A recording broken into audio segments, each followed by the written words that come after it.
Hello, my name is Amy Shark and I'm here with Milky.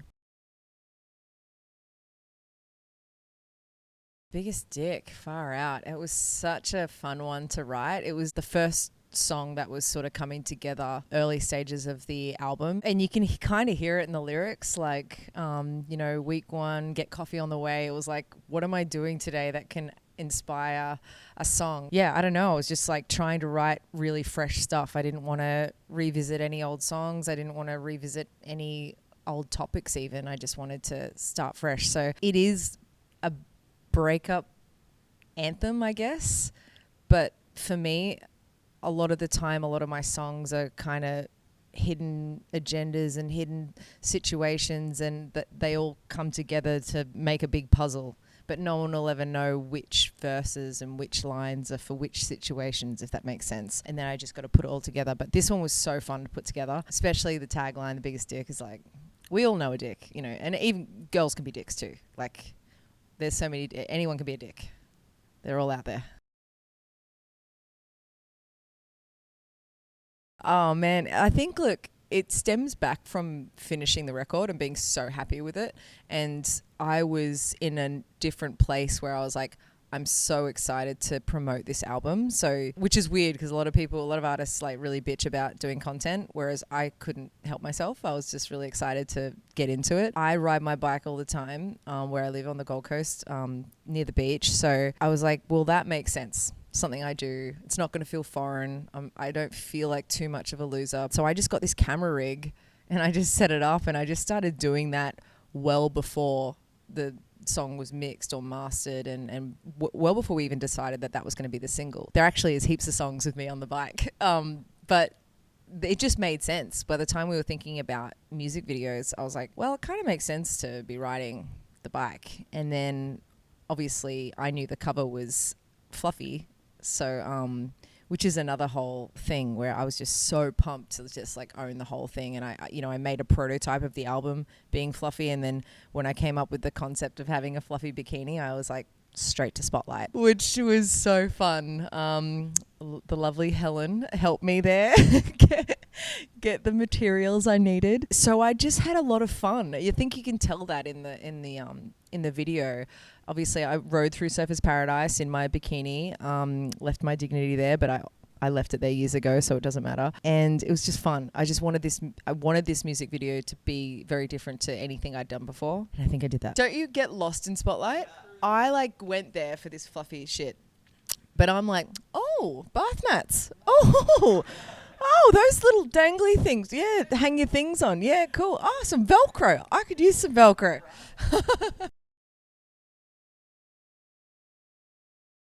It's just like anything, you do something many times over, you kind of learn what to do and what not to do, and how I think, you know what, I really wanted to make this campaign enjoyable. Not that the rest haven't been, but it is a slog. Like any artist will tell you that putting out an album, you're just like, after Sunday Sadness, I was like, I'm not doing this again. It's too hard.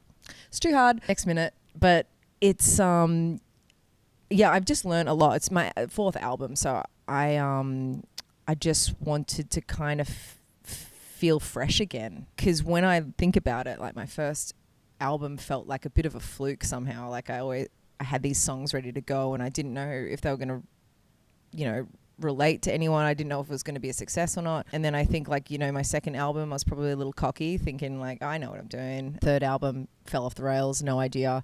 I still put a body of work together that I was proud of, but I didn't feel like I created a world. I didn't really understand how to do that. And so by the fourth album, I feel like, I've said this to an artist the other day, I'm like, if you can hang into your fourth album, I feel like you really know what you're doing. And I put a lot of restrictions in place. I wrote it by myself. I knew I didn't want big, high production in it. I wanted to be a very different style of production. I wanted to go record it in one place. So all that was so different for me. I think it really did the album justice by taking a few risks and being really disciplined and having a really clear vision, which I don't think I have had on other albums. I've never seen the whole world. Like, this is a soft pop world. And I used to be so jealous of artists that used to say, oh, I've just created a world, like the Brat campaign, and Taylor does it all the time. And you're just like, how do you do that? But But this kind of happened naturally, and it felt so fun. Like that's probably the biggest word, is just like fun. With Taylor and her earlier albums, I feel like the eras of it all is maybe a bit like retrospective. Like, I don't think it was until her fourth or fifth album that it really became a thing. Clear. Yeah. Yeah. Which makes it so interesting that for you, it was with the fourth album that all kind of connected. I think now it's like people are like, yeah, Fearless was yellow and stuff. Yeah. But I feel like that idea of an era was not really a thing until like Red or 1989. That's a good point. I don't think you can plan it. I think you can. I guess you can if you have your mood boards and everything. But I think it's more magical when it sort of happens before your eyes, when you're like, because everything made sense with this and everything worked, from just me doing it by myself and going through the torture of like not leaving my apartment, to then going and just working with one person so everything sounded cohesive. Then that kind of lent itself to being what it is, which is soft pop. And I think that title just fits it so well. And then when I thought about the furry thing being like soft and being an actual material, I was like, holy shit, I think I goddamn done it. I've done it. I got the world happening, and it just was a snowball effect. You should make like your own like a Labubu soft pop. Thank you, Mike. Are you hearing this? How many times have I said it? That's how it started. That's how it started. I was getting my nails done, and these kids came in after school, and they had Labubus, and I was like, that's got to be a merch item. And I was like, wait, what if the whole fucking thing was furry? And then it was all on. It was spotlight through and through. I was just like there all the time. Yeah. Helen's just like, Amy's back.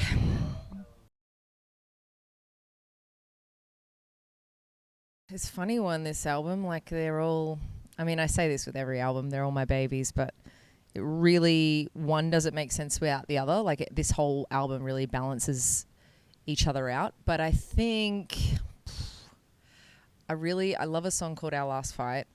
I've always wanted, I don't know why, but I've always wanted to fit in a line that you're a fearful avoidant.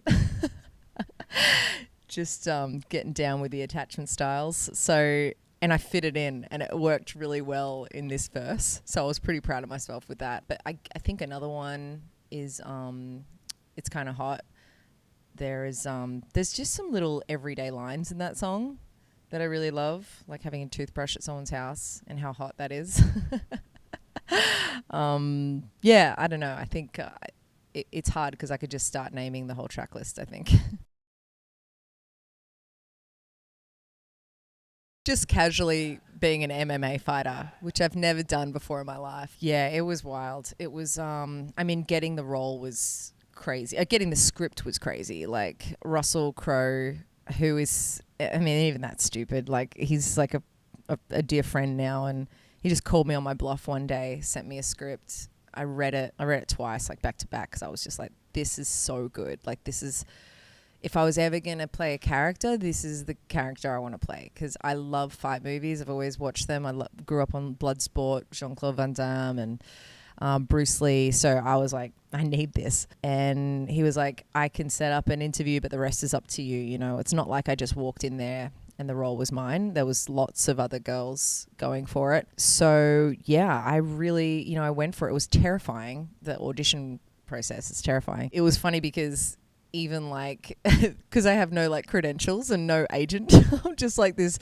random musician just raw dogging it in there. So I had to do another audition on Zoom so the producers and people funding the movie knew I was like capable. And yeah, just got on set. I had a little trainer, this guy Igor, who just whipped me into shape for like 3 weeks, just teaching me the way of MMA. And it's funny because it's so different. My role isn't to be a fighter. I was like an ex-fighter, but I was now a trainer. So to be a trainer is a different world and a different attitude to have. I was like moving around too much, and he's like, you don't move, you walk into him, you push him, you swear at him. And so yeah, I just had to become this gnarly, like tough as shit woman in that ring, just like acting like I knew what the hell I was doing. Yeah, we went to Bangkok. It was so good. I mean, I love Bangkok anyway. I love a good massage. So yeah, and we got to film in an actual massive like fight night.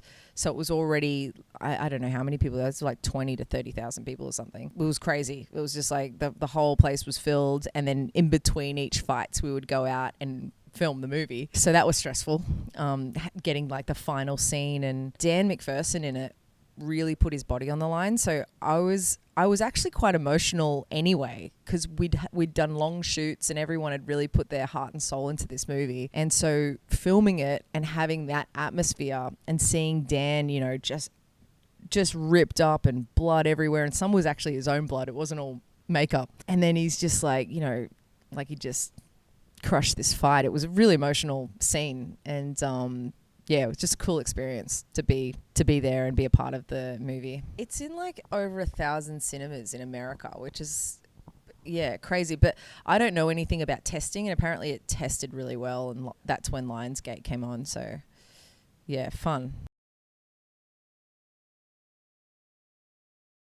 I think I've always had that in my mind, because that's how I write. A lot of my songs start with setting the scene. I like to set the scene, and even I stand in the corner like a tired boxer and I said hi. It's something that I'm always thinking about, is like setting the scene, and I love I think that really makes a film. And I was always that person at high school, like trying to find the right soundtrack for like whatever little random movie we were making, homemade movie. But it definitely, like with Beast, it's a really cool soundtrack, like heaps of war drums and stuff. I got into that. I was like, this would lend itself so well to this movie, but I'm not gonna push it because I'm already the random. So let's just be happy we're in a movie, Amy.